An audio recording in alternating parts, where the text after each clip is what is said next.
Halo semuanya, kembali lagi bersama saya Michael. Di video kali ini kita akan membahas apakah market crypto masuk ke dalam masa-masa bearish gitu ya. Kenapa? Karena kita sudah mengalami koreksi lagi. Tapi nanti kita coba review nih di video kali ini ya. Dan kita akan membahas beberapa data juga di sini. Jadi ini bukan cuma analisa teknikal doang, tapi kita lihat dari on-chain datanya, dari supply distribution untuk Bitcoin sendiri. Nah, kita masuk dulu ke dalam daily market crypto update, baru kita masuk ke data, lalu kita masuk ke analisa teknikal. Yang kita lihat Bitcoin sekarang baru mengalami recovery, baru saja nih 46.000 ya. Tapi ini baru saja dia beberapa jam yang lalu juga hit bottom dia di sekitar 44.000. Jadi rata-rata altcoins ini mau recovery tapi masih merah ya, kira-kira seperti itu ya. Kita nggak usah review ininya ya, masih ada beberapa yang naik juga. Jadi sebenarnya nggak bisa kita bilang crash juga, karena beberapa altcoin ini justru mereka walaupun market crypto-nya down, ini kayak Litecoin, kayak Polkadot, kayak HBAR, malah naik, Cosmos Atom juga gitu ya. Nah, kita lihat dari sini Crypto Fear and Greed Index 44, sebenarnya ini ya naik dari kemarin ya. Kita dari yang 32 sekarang 44. Nah, pertama news yang cukup besar itu adalah MicroStrategy. Jadi Michael Saylor yaitu CEO-nya MicroStrategy ya, bukan saya. Saya itu Michael Wyan, jadi beda. Nah, kalau dia, si MicroStrategy sendiri, dia belinya 5.000 Bitcoins gitu ya. Dia beli 5.050 Bitcoin seharga tentang sekitar 242 juta dolar. Gitu, dan di average price-nya sekitar 48.000 Bitcoin. 48.000 dolar per Bitcoin kira-kira. Nah, lalu di sini ini benar-benar baru ya. Ini dia update jam 7 waktu WIB hari ini, September 13 gitu ya. Jadi benar-benar baru as of 12 September. Jadi ini 12 September itu kapan ya? Berarti hari Minggu ya. Lalu dia bilang ada hodl juga, hashtag hodl. Nah, lalu di sini ada satu analis yang namanya Willy Woo. Willy Woo itu siapa sih? Willy Woo ini sebenarnya analis yang bisa dibilang analisis kripto juga yang cukup knowable lah. Dia cukup ada status juga. Nah, di sini kita lihat ini adalah chartnya Bitcoin held by public companies. Jadi ini adalah Bitcoin yang dipegang oleh ya perusahaan-perusahaan yang trading di saham public companies lah istilahnya. Di sini kita lihat ada all corporates total semuanya. Lalu kita lihat ini ada beberapa yang kecil seperti MicroStrategy. Ini salah satu perusahaan yang paling besar, yang paling banyak mempunyai Bitcoin. Lalu kita lihat ada Tesla, ada Square, yaitu Twitter, sama Galaxy Digital, kira-kira seperti itu. Tapi pertanyaannya adalah sekarang, kenapa MicroStrategy itu banyak sekali Bitcoin-nya? Kira-kira seperti itu pertanyaan kita ya. Nah, lalu jawaban dia, ini hanya opini dia nih. Dia bilang, in case people wonder why MicroStrategy is such a large holder, kenapa dia punya Bitcoin banyak banget gitu ya.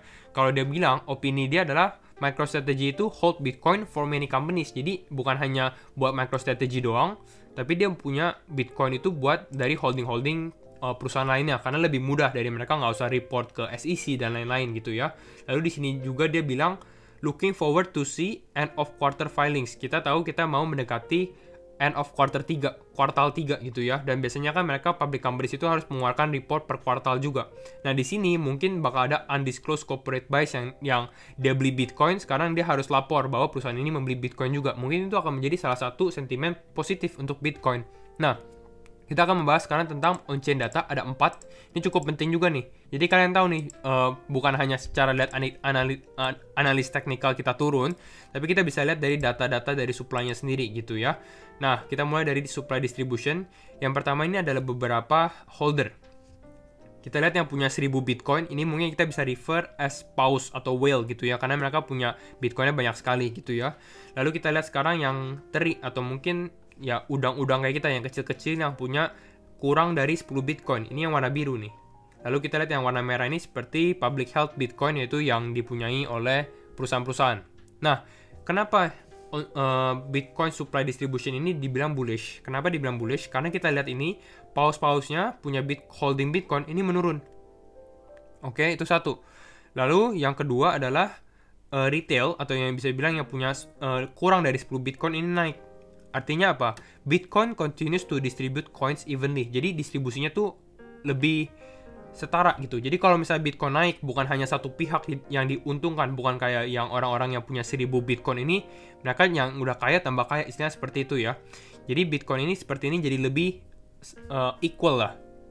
Gitu ya. Lalu di sini juga jadi lebih nggak centralized, karena yang tadi saya bilang kalau centralized ini hanya satu pihak aja, satu golongan aja yang diuntungkan gitu.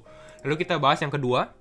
Retail drives macro cycles. Ini pun dari beberapa cycle sebelumnya. Kita lihat dari sini. Ini yang pertama di 2013-2014. Kita sudah sempat diskusi tentang siklus 4 tahun. Di mana setiap 4 tahun ini Bitcoin mengalami bull run. Kalau misalnya yang ini benar-benar terjadi ya, kita belum confirm sekarang apakah kita mengalami bulan atau enggak, tapi based on history seperti itu.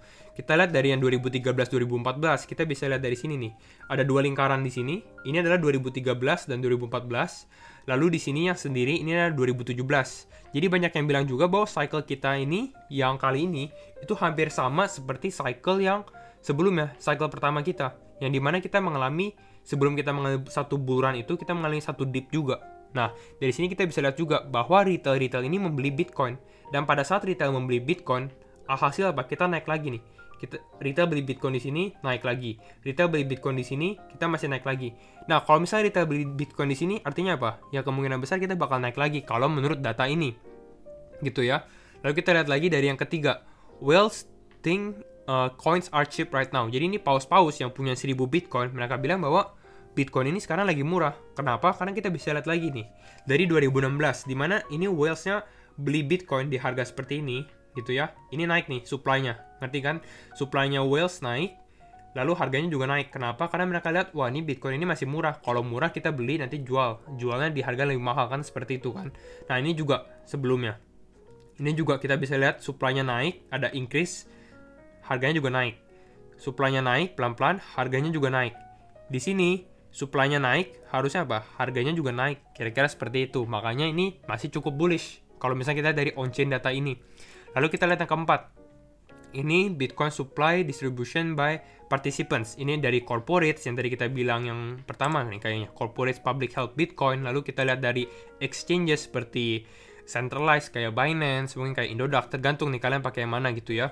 Lalu ada ETF juga, Exchange Traded Fund. Di sini yang pertama adalah public held coins show bullishness. Corporate are long-term holds. Kayak MicroStrategy, mereka membeli Bitcoin itu buat di balance sheet mereka, buat long term, bukan buat trading doang. Jadi ini cukup bagus, ini naik gitu ya istilahnya. Lalu exchange, ini menurun, supply di exchange menurun. Artinya apa? Banyak sekali orang-orang yang membeli Bitcoin di exchange ini bisa transfer Bitcoin mereka ke external wallet lah, kira-kira seperti itu, atau cold storage gitu ya. Jadi ini salah satu tandanya banyak orang yang cukup positif dengan Bitcoin ke depannya. Speculative inventories at exchanges are depleting, menurun. Kenapa? Karena banyak orang yang nge-hold aja, long term buyers step in. Lalu yang terakhir adalah ETF, Exchange Traded Fund, ini flat sih, jadi ini nggak bearish, nggak bullish juga. Nah itu adalah beberapa on-chain data yang kita bisa lihat dari Bitcoin sendiri. Kita masuk sekarang ke dalam analisa teknikalnya ya. Yang pertama yang kita harus perhatikan adalah di sini. Kalau kalian lihat di sini, kita mau bentar lagi mengalami golden cross ya. Jadi kita lihat nih, kira-kira kapan kita mengalami golden cross. Harusnya bentar lagi sih. Kita lihat ini kalau saya proyeksi mungkin sekitar 14 September ataupun 15 September kita bisa terjadi ya untuk golden cross sendiri. Nah, ini kita bahas dari previousnya dulu nih. Kita bahas dari sebelumnya. Golden cross itu apa sih? Golden cross itu adalah moving average 50-nya crossing moving average 200. Di sini kita lihat nih. Moving average 50 yang mana? Yang 50 itu warna biru. Yang biru mau naik melewati yang 200. Kira-kira seperti itu. Makanya bullish karena yang lebih kecil itu di atas. Kita lihat yang sebelumnya. Ini saya tandain dengan circle atau lingkaran warna merah. Ini adalah golden cross ya. Yang pertama, gimana kita mengambil golden cross? Ini kita naik nih. Kita sideways sedikit lalu kita mengalami bull run. Lalu di sini kita merah juga, tapi kenapa kita malah turun? Karena ini special occasion aja ya. Kita bisa lihat di sini kan tanggal berapa nih? Tanggal Februari ya. Kita tahu bulan Maret ini ada COVID-19 pandemic, jadi ini bisa dibilang black swan event, orang-orang nggak ada yang expect juga. Lalu hampir sama juga dengan bearish cross. Ini juga salah satu tandanya lagi, yaitu golden cross lagi ya, dimana kita mengalami kenaikan lagi nih setelah kita crossing ya EMA 50 di atas EMA 200. Nah, kita bahas lagi crossing yang berikutnya adalah dead cross, dimana EMA 200-nya sekarang yang di atas EMA 50. Nah, ini kita bisa tandanya nih, pada saat crossing kita turun. Ataupun kita akumulasi, bisa dua-duanya sih. Ini terjadi lagi, kita turun, ada akumulasi sedikit, baru kita naik lagi. Seperti itu. Lalu kita bahas juga yang terakhir kali. Kita mengalami dead cross, kita juga akumulasi, kita turun di sini ya, sedikit mengalami koreksi. Nah, sekarang kita mau mengalami golden cross. Jadi mungkin ya, ke depannya di quarter 4 kita masih cukup bullish. Based on history juga, ini adalah return Bitcoin yang sering saya kasih tahu ke kalian juga nih. Kita bisa lihat nih, dari cycle-nya sendiri, di quarter 4 biasanya kita cukup bullish terhadap Bitcoin sendiri gitu ya. Lalu kita bahas tentang time frame 4 jam mungkin ya. Di time frame 4 jam kita lihat dari sini, saya lihat ada potensi nih. Potensi apa? Ada potensi kita membentuk falling wedge, dan ini kita breakout sih. Jadi kita lihat nih, apakah ini benar-benar breakout ya. Kalau lihat dari volume sih belum kicks in ya, jadi belum begitu masuk semuanya ya. Kita lihat nih, kalau misalnya ternyata benar-benar ini breakout dari falling wedge, ini cukup bullish sih kalau menurut saya. Ini kita bisa turun dari sini, mungkin kita retest, lalu kita naik lagi. Coba kita ukur ya targetnya ya, kalau misalnya falling wedge ini bisa terjadi, berarti sekitar dari sini, mungkin pada saat dia breakout. Nah, ini bisa jadi nih, kita bisa tes ke dalam trendline kita sebelumnya juga nih, di daerah yang ini. Mana ya?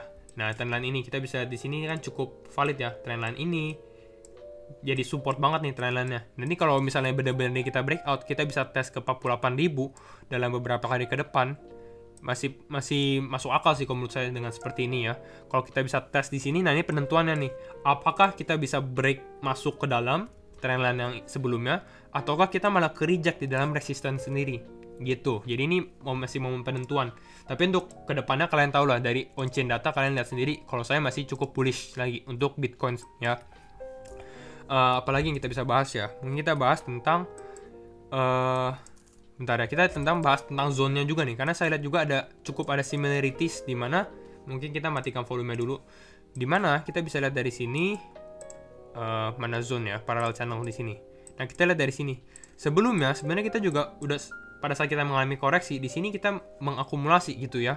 Jadi sebenarnya kalau kita bilang kita bearish sekarang sih belum bisa dibilang juga ya, karena saya lihat juga memang ada potensi turun. Nah, mungkin nanti saya kasih opini kalian, apa opini saya, apa yang harusnya kita lakukan nih sebaiknya ya. Tapi kembali lagi, do your own research dan disclaimer on. Di sini kita baru aja recovery nih. Recovery memang cukup cepat. Kita bisa lihat dari sini hanya dalam waktu sekitar 50 hari yan. 50 bar nih, 50 bar kita naik sekitar 80% untuk Bitcoin. Lalu sekarang kita mengalami koreksi, tapi di sini sudah banyak orang bilang kita bisa aja mengalami downtrend lagi. Kalau menurut saya sih masih ada possible kita turun, tapi harusnya sih kita masih bisa tertahan di sekitar daerah 44.000, 42.000, walaupun worst case scenario kita itu di sekitar 38.500. Dan ini masih ada bisa dibilang kemiripan aja nih. Dimana di sini kita turun, lalu di sini kita akumulasi gitu ya.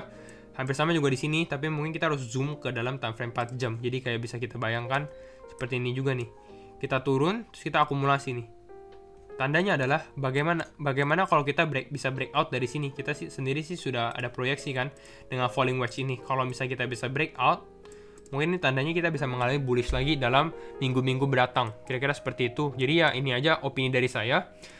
Kalau sekarang apakah boleh beli crypto atau altcoin? Kalau menurut saya sih, kalau kalian mau beli untuk long term buat quarter 4 misalnya, wah nanti quarter 4 bisa naik, ya nggak apa-apa beli, tapi tetap sedia dana dulu, karena kita belum confirm bahwa kita bisa naik. Mungkin kalian bisa masuk 20-30% dulu, lalu kalau misalnya kita turun, at least kita masih ada dana tambahan untuk mengakumulasi di harga yang lebih murah, bukan hanya untuk Bitcoin, tapi ini juga untuk altcoin lainnya gitu ya, karena masih belum confirm kita breakout ke atas. Confirm breakout ke atas kapan? Kalau misalnya kita bisa break high kita sebelumnya gitu ya. Kenapa saya nggak mau bilang kita boleh beli sekarang? Karena kita bisa lihat dari previous case-nya, skenario dulu deh, yang di sini nih, dimana kita mengalami koreksi juga kan, sama seperti ini, kita mengalami koreksi, tapi di sini waktu kita mau naik, kita tuh nggak berhasil break kita punya high di sini, di high sekitar 64.000. Hasil apa? Hasil kita malah turun lagi gitu kan. Makanya kalau di sini, kalau misalnya kita mengalami kenaikan sendiri gitu ya, kita mengalami kenaikan, kalau misalnya kita belum bisa break dari high kita sebelumnya, kita masih ada potensi turun gitu. Makanya ini harus kita waspadain bahwa memang masih ada potensi untuk turun, walaupun sekarang ya, kalau kalian mau lihat dari sini, dari on-chain data pun cukup bullish. Kira-kira seperti itu aja sih video dari hari ini. Semoga kalian mengerti dan mendapatkan hal baru. Jangan lupa like, comment, dan subscribe. And see you in the next video. Bye-bye.